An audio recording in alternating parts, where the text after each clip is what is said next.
We are still bringing you continuing coverage of reactions to the National Senior Certificate Matric results announced by Basic Education Minister Siviwe Gwarube about half an hour or so ago. 88% is the national pass rate. KwaZulu-Natal in first position this year at about 90%, and we'll break down the different performances by the provinces throughout the evening.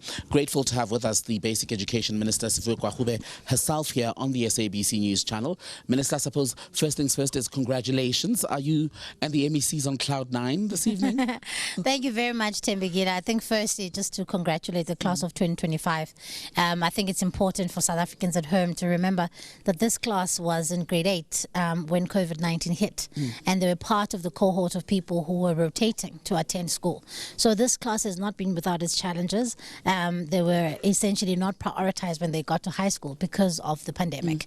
And so yet, in spite of all of that, they've pulled through, and we've seen some remarkable, I think, outcomes. Most exciting for me is some of our learners with special needs and learning disabilities able to push through. We've had the strongest showing from them in history, where it's not just about participation. We've got about 10,000 of them who've participated, and some of them, 57% of them have obtained bachelor passes.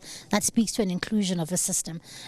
Also particularly proud of our quintiles 1 to 3 schools obtaining their 66% of all bachelor passes, and that for me really gives me a sense of pride, because it says excellence and talent doesn't reside in particular places, in particular communities. But what do you attribute that to, given that these are schools that sometimes exist in communities where people don't have much to work with, right? Yet these very young people, children in essence, have been able to push through. I think it speaks to the resilience, and I think it also speaks to people's determination to not allow their current circumstances to determine their future, right? But I also think it's important to attribute some of it, because we see a direct correlation between learners who are on social grants and their performance in schools. And that's one of the things that I raised in the speech, that when learners who turn 18 in the middle of the matric year and then they don't qualify for the child grant anymore, we can almost see a deterioration of their performance in school. You can't learn on an empty stomach. Absolutely. And so I think it's that. And I also think that programs like the school nutrition program are also quite important in keeping learners at school. Also, I think something that I'm really proud of is our learner pregnancy policy that's allowed girls to be able to come back and be able to finish school. I am concerned about the boy child. We are seeing the boy child completely being outperformed, not coming back. The dropouts between grade 10 and 12s are one of the things I'm also concerned about. So for me, it was important to reflect truly on the state and the health of the system, while also celebrating the achievements of the class. And why is that, do you think, such an important distinction to draw, a balance, if you will? Because often in the analysis of the matric results performance, you either find two extremes: those who are completely optimistic and thrilled at the outcome, and those who, well, pour cold water on it and say, I think I heard someone basically saying, using a Titanic reference, if you will, to this announcement and the celebration. Look, I mean, firstly, I think it's deeply unfair to the 900,000 learners who sat for these exams, and for people to pour cold water on their effort. Especially when we look at, as I say, 66% of bachelor passes come from people who come from the poorest communities. I think that's nothing to scoff at. And I think if anyone dismisses that kind of hard work and that kind of resilience, they don't quite understand what it takes for some of these children to come through the system. But for me, it's important to be balanced, because I never want South Africans to be of the view that for them to view this announcement and this ceremony as not being credible. And for me, as a leader, it's important, and somebody in government, to say, this is the health of your system. I can't lie to the people of South Africa. They live the reality every single day. So when children don't have scholar transport, when we struggle with things like school nutrition, these are things that parents know and community members know about. So it's important to reflect the true reflection of what we're seeing, while also celebrating what is really good. Do you think it's a deliberate distortion of the reality when you look at the narrative even around the pass requirements, the idea that, yes, we're seeing an increase in the matric pass rate because they're getting through on 30%. I mean, as someone who came through that sort of system, I knew, for example, if you failed your home language or 2 subjects, etc., there were technicalities. So You weren't just pushed through based on 30%. No. And look, I mean, it's also political, you know, and I say this fully aware that I myself was once an opposition MP. It's also political, right? Because it's a way of also trying to, you know, trying to discredit, I think. But for me, I think having seen the resilience of this class and also understanding that a lot of these children, only 13% of children out of 900,000 have passed with a simple senior certificate. 13%, and that is minuscule compared to the number of children who've passed with diplomas and bachelors. And I think it's very important that we don't discourage them by saying that they're getting through matric with a 30%.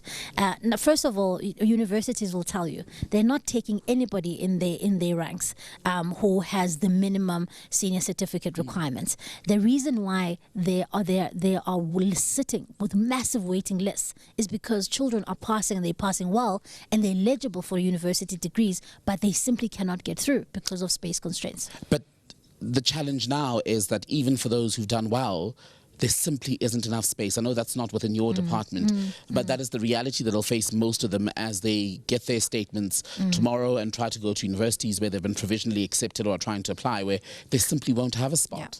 Yeah. And even though it doesn't fall within my realm, I think Minister Malamela and I are very much on the same page about this, that this is something that both DBE and DHET need to you know, concern themselves of. South Africa has about 26 universities. In many countries, they have a lot more, hundreds of universities or institutions of higher learning. I think there has to be a complete rethink in terms of how do we expand opportunities. And I think also, Tembegile, one of the things that I think is a great tragedy in South Africa, I think we haven't made technical and vocational training attractive to young people. And the only way we're going to do that is if we invest in it and have a proof and a showcase that actually you can go to a very well-resourced school and you can literally walk out of there with a skill. TVET institutions. Exactly. But they have to be well-equipped. They have to be attractive. We have to make technical and vocational training attractive to young people. We're not going to do that without their investment. I want to pick up on a few other things because we're almost out of time. You mentioned the boy child. You're worried about the boy child. We're seeing more girls make it to the end in terms of staying in the school program. Where are these boys going? A lot. So one of the biggest problems that we have in the system, and as I was explaining in the speech, that we have a very good retention rate between grade 1 and grade 10. But once we get to grade 10, between grade 10 and 12, we are seeing a massive dropout. In fact, where the most amount of dropouts is in that phase. And what we are attributing that to is, number one, to learners who are failing. And so therefore they are being retained and giving up. Girls who, for instance, fall pregnant usually come back. So that's why you're seeing a higher rate of them. But a lot of boys who drop out then don't come back. And we have to ask ourselves the question, where are they going? What is the issue? And how do we retain them in school? So how do we do that? How is the department itself? How are you as Basic Education Minister answering that very question? Well, firstly, I think we need data. You know, I committed it last year that DHET and DBE were going to be working closely together to essentially track an individual learner.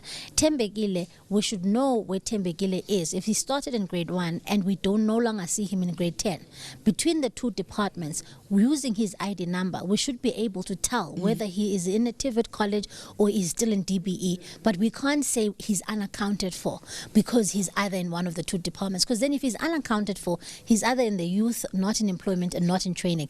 But we need quality data between the two of us, and we're currently working on that. And in terms of subjects, then gateway subjects as they're called, maths and accounting are down this year. Should we be worried? Look, I am concerned, and I was quite frank in the speech about it, to say we're getting higher participation, but the performance isn't where I would like to see it. And one of the things that we are committing to this year is to say tonight we're celebrating, but tomorrow the work starts, because ultimately we are seeing that the performance is fine up until you get to grade 10. There's something that's happening in the FET.